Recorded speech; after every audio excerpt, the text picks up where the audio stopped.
Hey, what's up guys? Andy here, and today we're going to take a look at the Gear S2 smartwatch by Samsung.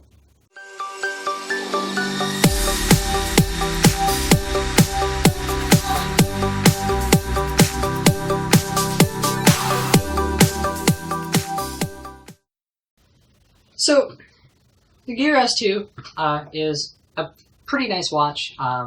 Came out on, I believe, October 2nd of 2015. So just a little over a year ago at this point, almost a year and a month. I ordered it on the 12th.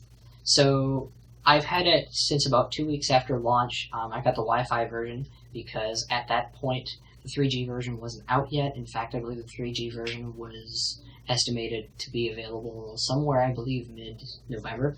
But anyway, so it's got a very nice price point. In fact, as far as smartwatches go, it's on the cheaper side. Most smartwatches you see, especially like the Apple Watch, are typically somewhere between $400 and $500. But the Samsung Gear S2 is actually priced at $300 for the Wi-Fi version, for the classic version, or for the modern version. For the classic version with the leather bands, I believe that was $350. It's also $350 if you get the 3G version. I didn't get the 3G version, so I'm limited to Wi-Fi, which essentially means that I have to have my phone on me if I want to mirror notifications from my phone. If I had the 3G version, if I bothered to wait for it, it would mean I could leave my phone, say, at home and be out and about, and because it's connecting over 3G, I could get notifications pushed to my watch even if I'm not within Wi-Fi range. So, all in all, it's a pretty great watch. Has all the features you would expect.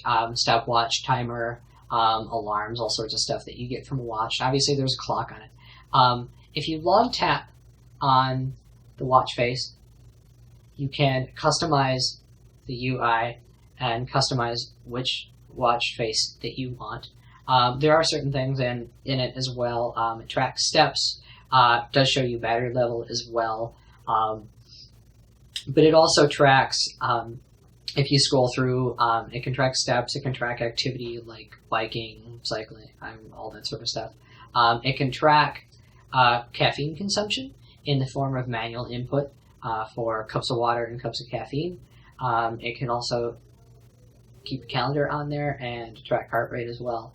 There's a little heart rate sensor on the back. It might be a little hard to see, but through the back, there's a little hole where there's a heart rate sensor. So if it's sitting properly on your wrist, you can either grab your heart rate manually, or you can configure in the settings to have it grab it automatically every, like, twice a day or every hour if you want it to. The watch itself is IP58 rated, I believe, which means it's dust-proof and water-resistant, up to, I think, somewhere in the ballpark of like 10 feet for 30 seconds. So it's not that bad. Unfortunately, that means that to be waterproof, you can't really have any physical ports unless they're covered. So there are no physical ports to charge everything on here. There's two buttons on it. There's a home and a back button. There is a little microphone as well, but there is no charging port. The charging comes in the form of a wireless dock. So the watch, when it sits on the dock, it's a magnetic dock. So if you tilt it, it's not really going to fall off unless it's like bumped or anything. But it comes with the standard Samsung charger and USB cable that you'd find with, say, any other Galaxy phones. But you just plug that in, plug the dock in, and then it uses wireless charging to charge it. They advertise for the watch, for the Gear S2, they advertise somewhere in the ballpark of 2 to 3 days on a full charge of a battery. However, I find personally I don't quite get that. In fact, over maybe a 14 or 16 or however many hour day I'm doing during the course of the day, I typically drain it anywhere between 40 and 50%, which means that over the course of the night and the next day, I wouldn't be able to make it through 2 days. In fact, I probably wouldn't even be able to make it through a few hours through the next day if it lasted overnight. So typically when I plug it in or set it on the dock, it's somewhere around 55%. The battery itself is only 300 milliamp hours, which seems small, but considering it's a watch and not a phone, it does last quite a while. I mean, it doesn't last, for me anyway, what they rate it for. But then again, I have Bluetooth on all the time. I've got like the wake gesture on the screen. So the screen will light up and it'll show time if I lift it up to my face and everything, kind of look at it. But I mean, it's not too bad. I can set it on the dock, and that 40 or 50% that I've lost throughout the day, I can charge within somewhere in the ballpark of 45 minutes to an hour. So, all in all, the watch isn't all that bad. There are a number of apps that you can get. There are voice memos that you can take. There's timers, all sorts of things. There's maps that interfaces with your phone. There's a calculator on it. There's a music player. You can pair a Bluetooth headset. In fact, I have Bluetooth on all the time because I'm doing stuff with that Bluetooth headset basically all the time, as well as pairing it with my phone to mirror notifications from my phone. But yeah, so all in all, it's a great product.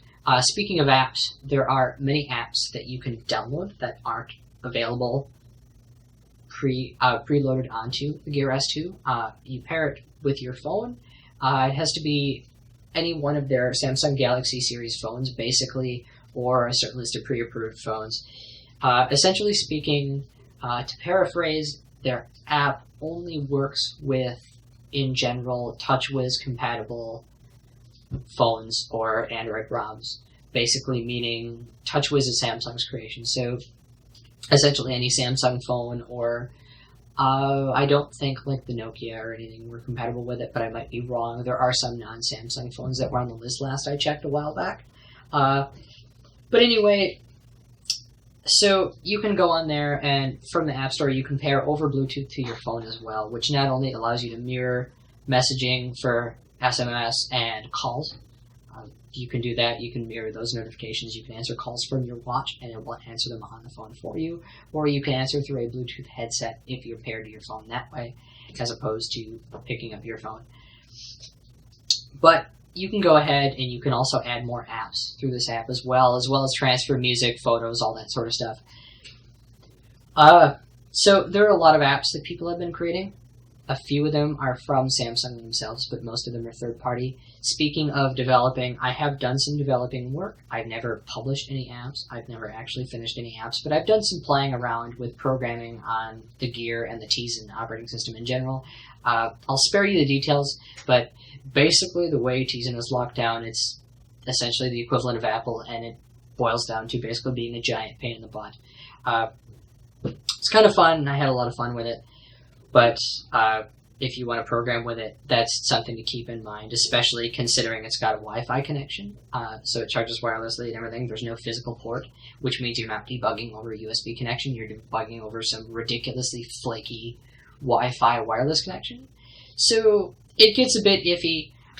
If you don't do any programming or development work, you'll have no idea what I just said, so you can completely ignore that. But if programming on the Gear S2 is something you're interested in, keep that in mind.